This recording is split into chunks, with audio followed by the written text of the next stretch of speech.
Giving all praises, honor, and glory unto Yahweh, Bahashem Yahweh Shai, Bahashem Rachakodash. Double honors to the elders and apostles of Great Millstone, as well as the men that taught them, and peace and blessings unto the 144,000, as well as the rest of the elect.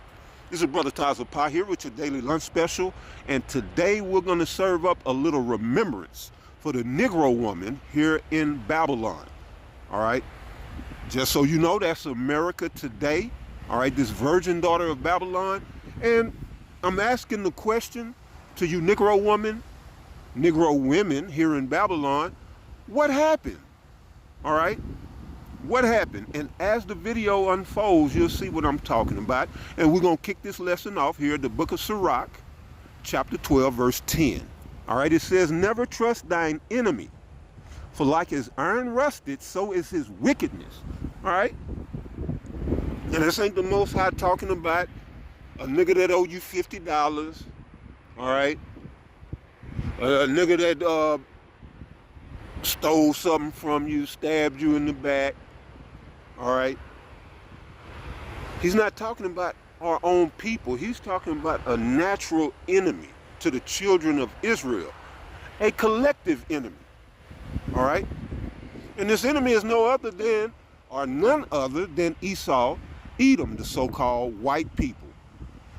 Okay? And there was one point in time where our women understood this. All right? Just as well as we, all right, the Negro men understood. All right? Now, all of Israel were oppressed together. All right? But I'm speaking to the Negro woman, all right, in light of a video that I have, all right, that I want to just to show how things have, how the roles, not even the roles, but how the narrative has flipped, all right, from the enemy being the enemy to your very own, and I'm talking to you women, your very own providers and protectors becoming your enemy. How? All right? How? What happened? Well, I'm asking the question, what happened? All right? Because your enemy, you know, Esau, Edom, he ain't changed. And he hasn't showed us anything different. All right? But this is why the scripture says, never trust thine enemy, for like as iron rusted, so is his wickedness. Though he humble himself, all right, which these Edomites, well, they're notorious for doing that, all right? When you get the upper hand, or when they're down and out, remember, every year they get the Oscars, and the Golden Globes, and the Tonys, and all of this. These people are the quintessential hypocrites, all right? Their acting skills knows no bounds, all right? These people call on demons to totally, you know, just to play a role for a fucking movie or a TV show. So they know how to turn it on when they need to turn it on. So that's why the scriptures say, though he humble himself, and he can be very convincing. Like, no, don't do this. Please don't do this. I'll give you anything you want. Hey, remember that time? Remember that time you came over to the house? But they're going to be doing this shit. I think they showed that in, I can't remember. I have to watch that again. But, what's that? Fear of a Nation? But the movie they was, where they was telling Nat Turner's story. You know, I believe when they ran down on them crackers, I believe they said that, but this is what they'll do. They want you to remember one little act of kindness that they've done. Or they'll go crouching and get super humble on your ass, just for you to lower your defenses. All right? So though he humble himself and go crouching, yet take good heed and beware of him. All right? And this is where our people are right now. All right? Not so much right now, but in the days, the years, All right, the decades leading up to where we are now. All right, these crackers have been super humble. I say not so much now because they're coming out of that white guilt. All right, they had this white guilt. All right, not too long ago. Well, before Trump. It especially got bad in under Biden, Joe Biden, and his administration. All right, that white guilt. Trump came along, said, fuck all that. We taking America back, MAGA, all right, and hyped everybody up. All right, but here's the thing. Before Trump, yeah, these crackers were humble, you know, talking about white guilt and all of this. And even the years leading up before that. All right. And I say my people are right here because this is the time where they should be taking good heed, and they are not. All right, the scriptures say, though he humble himself, all right, which he has done that, but now they're being stirred up for judgment, because of judgment. But they have been, in a sense, somewhat humble. All right. And they've been kind of nice to Jake, you know, giving Jake promotions on the job, doing all, you know, elevating the black woman. And this is where all of this is going, the elevating of the black woman. All right. The black woman got more so, all right, of that humbling treatment than us men. All right. And they got super humble to the woman. All right. And we'll get into that, Lord will. It said, yet take good heed, which our people are not doing. They are not taking good heed of this man. They've fallen back to sleep. Even as this man is waking up and riling up, you got ICE, you know, which should have, ICE should have galvanized the Negroes, the Latinos, and maybe not together, but at least amongst one another. Negroes should have banded together with other Negroes. Latinos should have banded together with other Latinos, and even, you know, natives, because I know we're not all going to come together on this side. All right? But seeing ICE should have stirred something up in people's spirit. But Jake is too asleep. All right? That's why the scriptures say in the prophecy concerning Judah in Genesis 49 that he is a lion's whelp. And he couched as an old lion. You know, who gonna rouse him up? He didn't couch like the old lady in the commercial. I've fallen and I can't get up. Well, Jake then couched, and they can't pounce. They can't get up. You couch to pounce. But you Negroes done forgot how to pounce.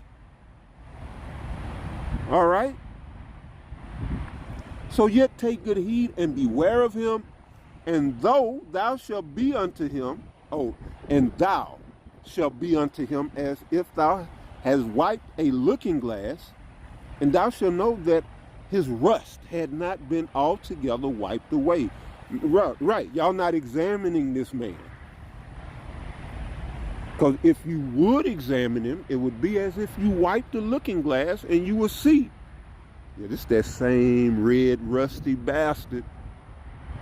That same red rusty bastard. All right, let me show you. Nothing changed.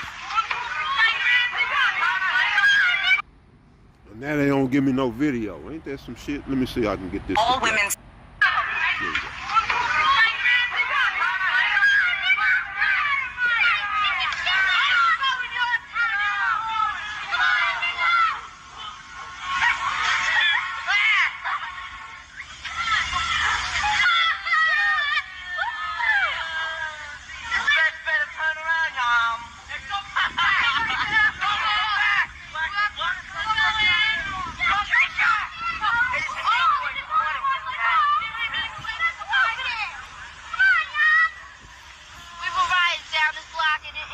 white people start saying, get out of here, niggas. You know, get out of my neighborhood. Don't come to the thing. Then they start hitting on her. Throwing rocks and everything else. Throwing rocks. Because we were in their neighborhood. We went on a bike hike to McDonald's. We didn't mean to bother anybody. We had a nice parade. We saw a gathering, so we went down there to see what was happening. All right. I mean, we didn't bother anybody. We weren't looking for trouble. I never even know people around here were like that. I've never experienced anything like this in my life. What happened to you? Nothing happened to me, but this little boy, short boy about my size, or little short, and picked up a rock, and he was in the front of all these tall hunkies. But he threw the rock. He tried to hit my sister, but he almost hit me about that much away from me. And I sure wish he had hit me with that rock. I would pick up the rock right next to me and hit him right dead in his face. They always say niggas are doing everything. They always say we're doing everything, right? We didn't, every time the white people come down, but we don't push them out their neighborhood and throw rocks and start hitting them. We don't bother the white people around our neighborhood, but when we get in a white neighborhood, they just push us out. Yeah. Everybody was a sister with nothing, you know, they were a piece of dirt, dogs. I mean, that's the way you treat an animal. I mean, God, we're human beings. You don't treat other people like that. It's just wrong. Black, white, I don't care. A person is a person. Skin should have no bearing on how you treat a person. That's just wrong. So it's deeper than skin, all right? This is what we had no knowledge of. Now, this has to be, from the looks of it, early 70s, maybe late 60s. It could be late 60s, going into the 70s, all right? But, you know, I came into the remnants of this type of shit, you know, when I was coming up, all right? And, shit. Well, you know, I just say this, right, that's what we had always believed, you know, oh, it's a skin thing, it's this and that. No, they are our mortal enemies. They are our nemesis, all right? We had nobody to break this down to us, all right? The truth was really just beginning to hit in 69, all right? So it didn't, you know, I mean, that's what we thought. You know, it's a skin thing, but no, it's actually spiritual. All right, this is a deep-seated hatred that go back to our father Jacob and the white man father Esau. All right, and Jacob was trying to choke his ass with the umbilical cord in the womb. Jacob was trying to goddamn strangle Esau's ass with the umbilical cord, more than likely, allegedly. All right, I wasn't in there. But they were tussling in the womb. All right, so this is what we came into when no one had expounded unto us. All right, but if you go back to the 60s and the 70s, you more than likely experienced some of this on some type of level. All right. And I'm going to let the rest play, because the little girl who say she almost got hit, all right, she's in her right frame of mind. And you about to see it. Hey, that goddamn gut. That's right. Say it again. We get in a white neighborhood, they just push us out. Yeah. Everybody was a sister with nothing, you know, they were a piece of dirt, dogs. I mean, that's the way you treat an animal. I mean, God, we're human beings. You don't treat other people like that. It's just wrong. Black, white, I don't care. A person is a person. Skin should have no bearing on how you treat a person. That's just wrong. I hate that goddamn gut. Yeah, that's the right spirit you're supposed to be in. So, what happened? All right. What happened for you? Because y'all grown now, older than me. What happened? Why is this not the sentiment today? All right, because y'all up in these suburbs and these homes that y'all getting evicted from, you act as if they've accepted you. They've never accepted you. All right? We're only as good to these white folks as what they can use us for. And once they have no use for you, they're going to show you how they feel about you. All right? But here's the thing. When they do injustice to you, where the fuck y'all going to run? All right? Because why them children, and I don't know their situation, but I guaranteed if it had been some fathers in some households, that'd have been the end of that. Just one of them children would have went and told their daddy. That'd have been the end of that. And that's what I was saying earlier. What changed? From hating their goddamn guts and knowing they the enemy to now you want black men unalive. The same men that'll go make sure you can ride your bike up that street and not be bothered is the same men that you're rejecting. We the only ones gonna fight for you and defend y'all. And y'all done burnt that bridge. All right? Most High is really gonna have to put a special spirit on me. I see a black woman in trouble to help her. I ain't gonna say what I'm gonna do. I'm gonna say the Most High gonna have to really put a serious spirit on me, which, you know, that be up to the Most High. You see? But this video is heartbreaking. It's a heartbreaking video because, I mean, that's an easy fix. But when you get rid of the men and you think that your man is the problem, then that little shit right there is a problem. You know? That's why you had a small sect in the civil rights era. My great uncle was one of them. They understood, fuck this segregation or desegregation. Fuck that. We want separate. We want to be separate, but equal, given equal rights. We want our own. We don't want to integrate with y'all. But of course, because, you know, integration and desegregation was more profitable to the powers that be, that's what got pushed. All right? But you had Jake that understood, no, we don't want to integrate with y'all. Keep it segregated, but give us our equal rights. And that's how you fix that shit.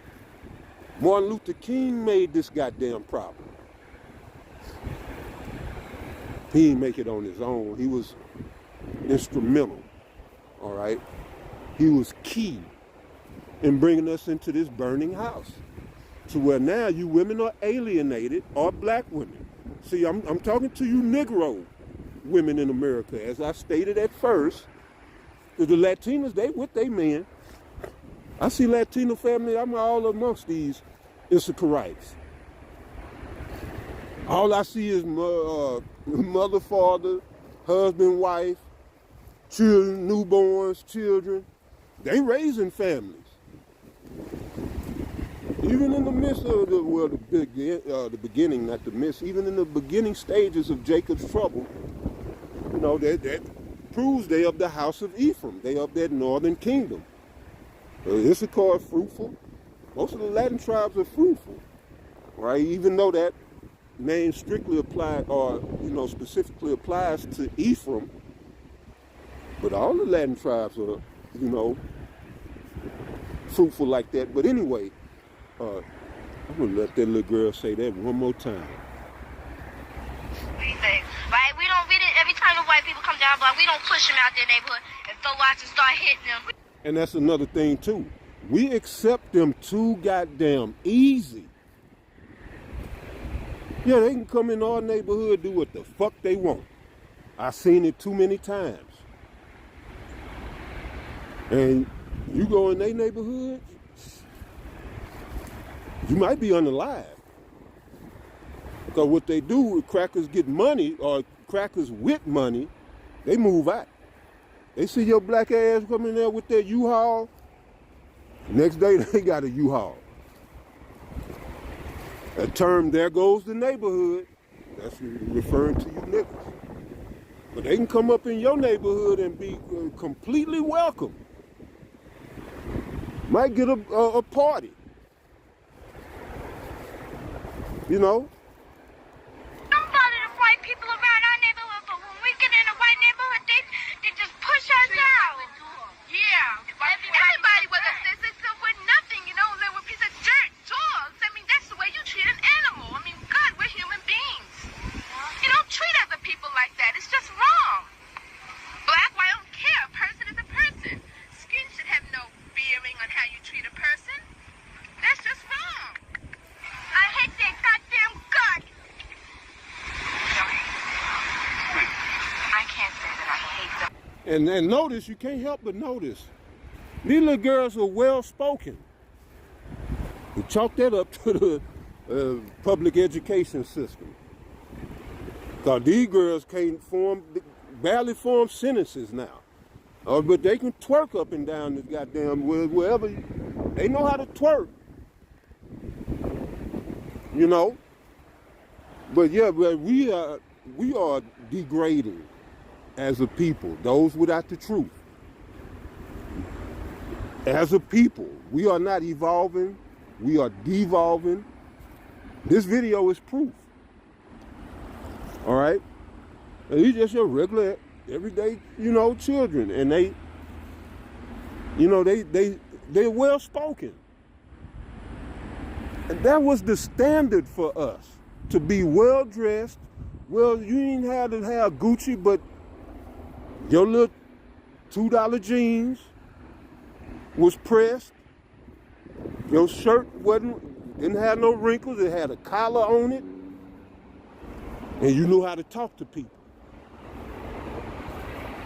All right, we falling, man. And I'm gonna go here, because you goofy ass women don't even understand the game that been ran on y'all, but y'all the authority on every goddamn thing. This is Matthew chapter 12, verse 29. Or else, how can one enter into a strong man's house? All right. And this Lord was speaking about Satan as the strong man, but this just applies in overall. You know, if you're going to break in somebody's house, you better make sure that it ain't no man in there. And if it is, you got to subdue him some type of way. You bind him, knock him out or something, drug him, to make sure he's incapacitated. All right, that's what the Lord is talking about. Here he was talking about Satan, Beelzebub. You know, so it says, or else can one enter into a strong man's house. Now, in this case, the strong man is us Israelites. It says, and spoil his goods. What is that? All women and children. They've done that. They came in using women's liberation to bind us. All right. It's a mental as well as a spiritual binding. All right.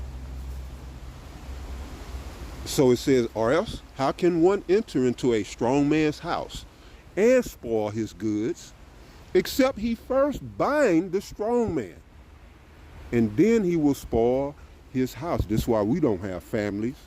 As the Negro man I mentioned, you know, the Latin tribes, they still, you know, they're doing the family thing. You know, as a thriving people do. They're doing the family thing. Raising family, having children and all that. You know, and it ain't all of them, I know that, but way more than us, the Negroes. You know? So our homes, beginning with us Negroes, it's not just us, but we bear the brunt of this. Our houses are spoiled. Our women spoiled, rotten through feminism. And our children, as you can see, well, where are children that talking like that today? This man ain't changed his ways. He does better about hiding it with his passive aggressive bullshit, but it's the same shit. It's the same shit. You know? You women that suffered that, did you raise your children to tell them that these white folks is the devil?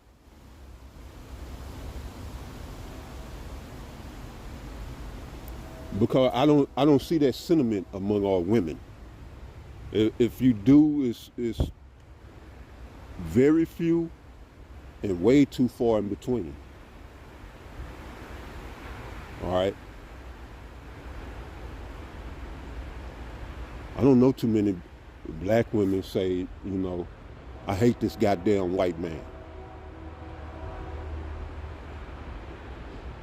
And that's sad. This is why the apostles say all women are not with us. Because if my enemy ain't your enemy, then we are enemies. That's why Micah chapter 7 says what it says. You can't be aligned with the friend of your enemy. And that's the black woman. She's the friend of the enemy, so that makes her your enemy. Remember that. Shalom.